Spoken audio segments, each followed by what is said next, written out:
This show is brought to you by HostBaby.com, web hosting for musicians.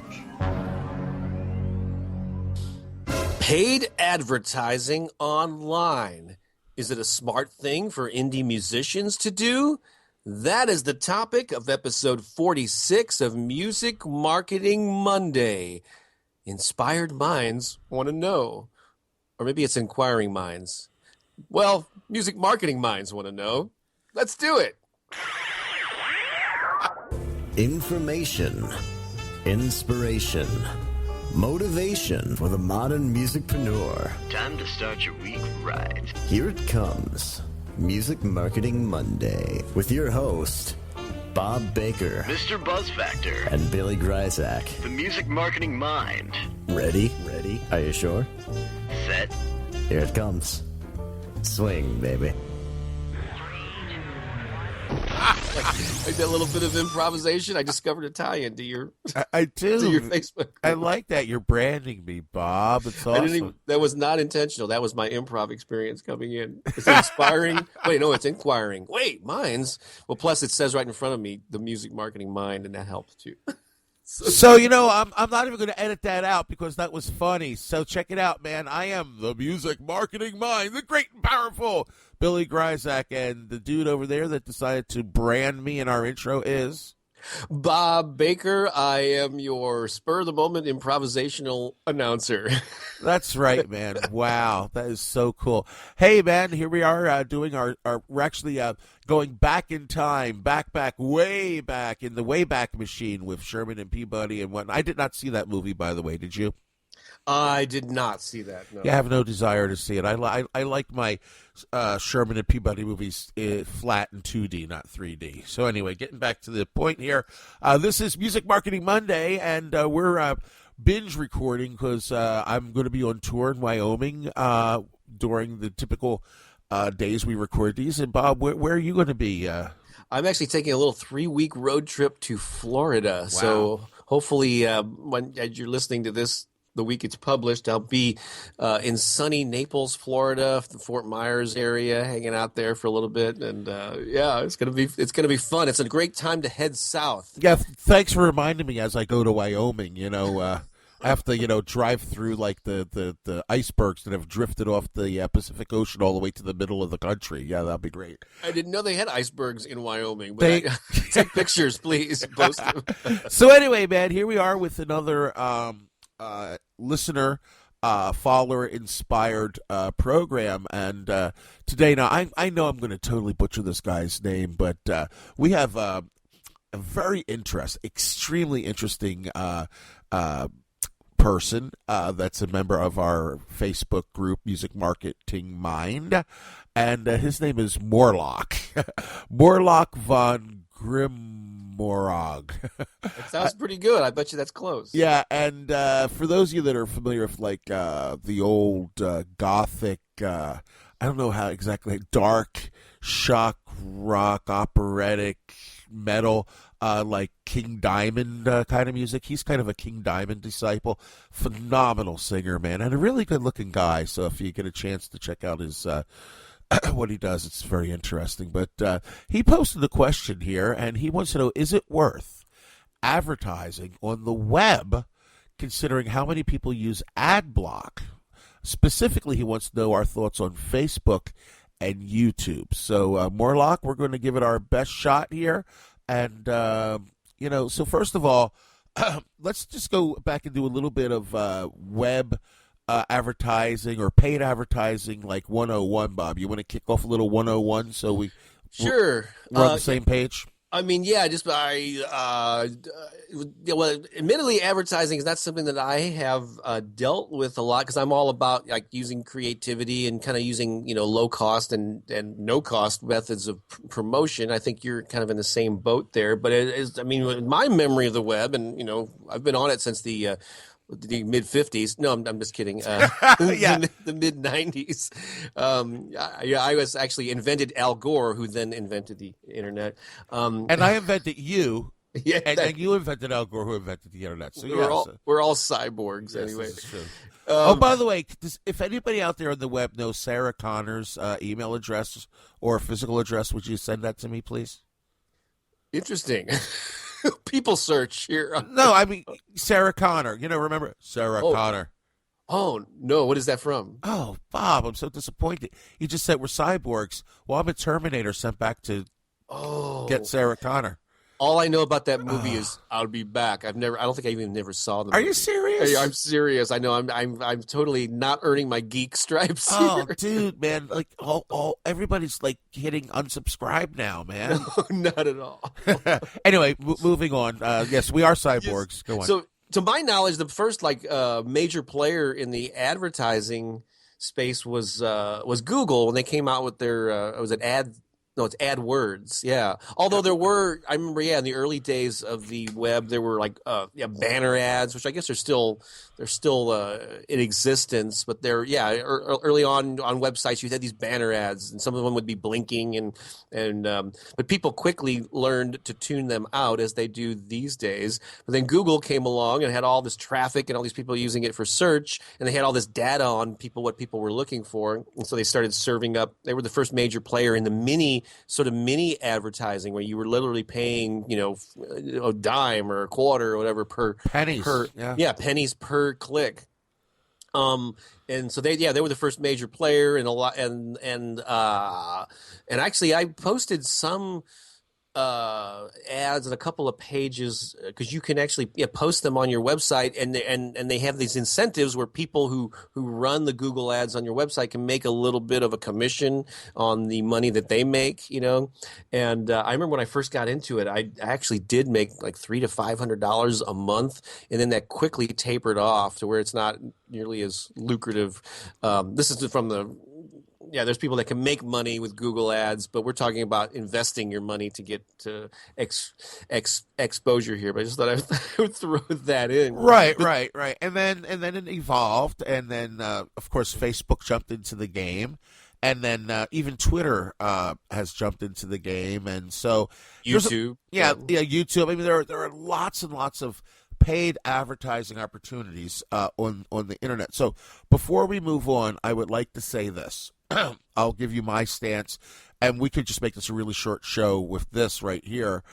This is the bottom line, folks. So get to the edge of your seat, get your pens and your paper out, and your digital PDAs and digital PDAs, Bob.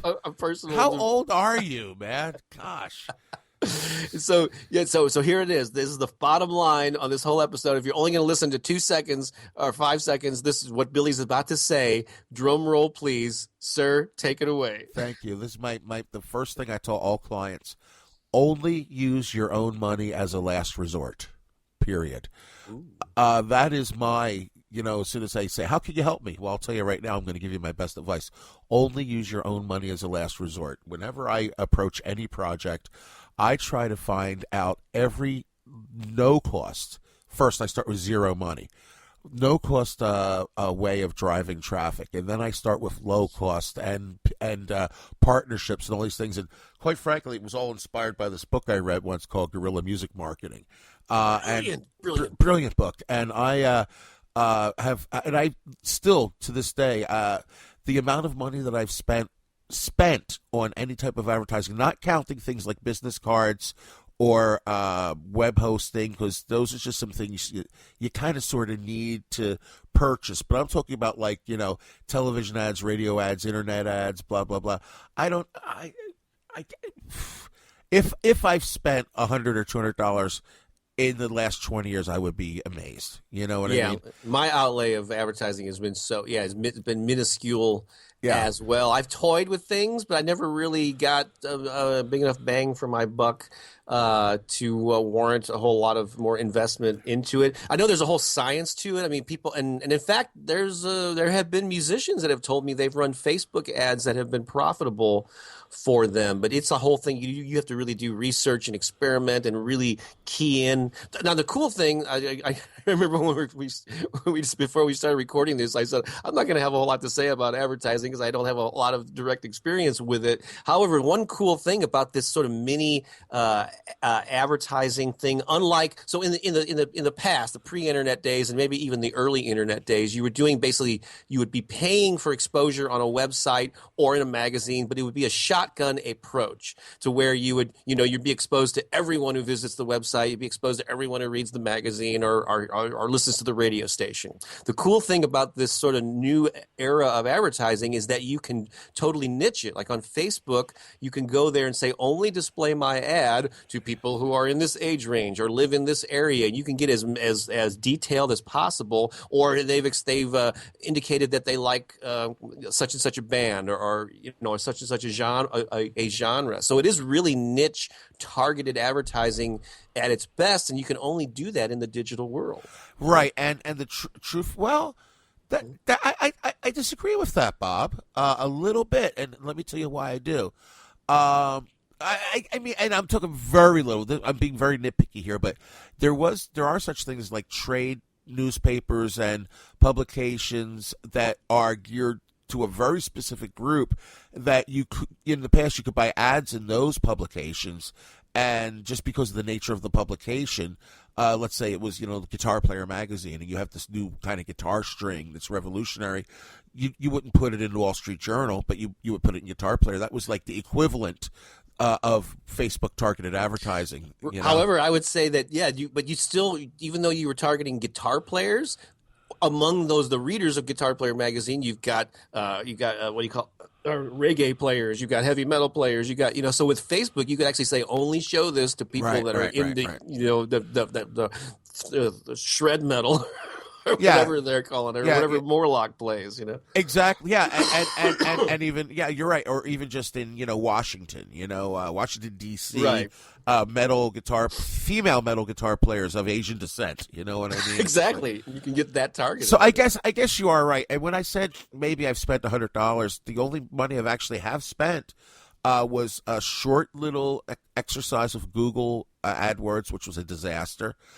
For me, did nothing, and some Google advertising, Facebook, which I do every once in a while if I have an important show or a concert window. Sometimes I will do that, but almost never, because the way I look at it, if I've built up a strong enough network and I have good enough communication, whether it's through my mailing list, my Twitter, my Facebook, or just my texting, I don't need the paid advertising. You know what I'm saying? So those are my thoughts. I mean, before we even get to ad block, which is what Morlock's concerned with, before we even get to ad block, I'd say don't waste your money. That's the first thing. I'd say spend your time and your money, your effort building up a fan base and basically pre-qualifying people to be interested in what you have to sell, And if you do advertise or to experiment with it, again, not as a first line of activity, but as something that's in addition to the other stuff that you're already doing, do your research on it. It's going to be taking a little bit of a learning curve to learn about this stuff and be targeted. Don't just go in there and go, anybody who likes rock or whatever, just the entire world. You want to be really be as specific as possible. And I don't know if this would be a good place to mention this is kind of old school direct mail stuff, but it applies to online marketing as well. The 1-step versus the 2-step method of advertising. Should I touch on that now? Please do, because I don't do country dances. Yes, this is the line dancing version. So a 1-step. So there's a couple of different ways that you can, when you do advertise and you have your little blurb and your little image there. What happens when people click on it? You have to be very, really think this through about how you're going to use that. One way is to take them. It's called the 1-step method, is where you go directly for the sale. So the image takes you, or when they click the link, it takes you to a page where it describes your music and maybe has a streaming player or video or something, and then you ask for the sale. You're trying to go directly for for them to spend money in that first interaction with you. That can work, but it's quite often not so effective. Another thing is the two-step method, where they go to a page, and instead of asking for the sale, you're basically trying to get them on your email list. You're saying, if you like what you're hearing in this little sample here, I'll send you so many free downloads or some perks. Just enter your name and your email, and then they're on your email list, and then you could follow up with them. And that might be a more effective way, is to use it to build your email list. Another thing I just thought of that I have not done myself, but I've read in my research when I have looked into the paid advertising, is you should have a specific landing page designed specifically for that ad. So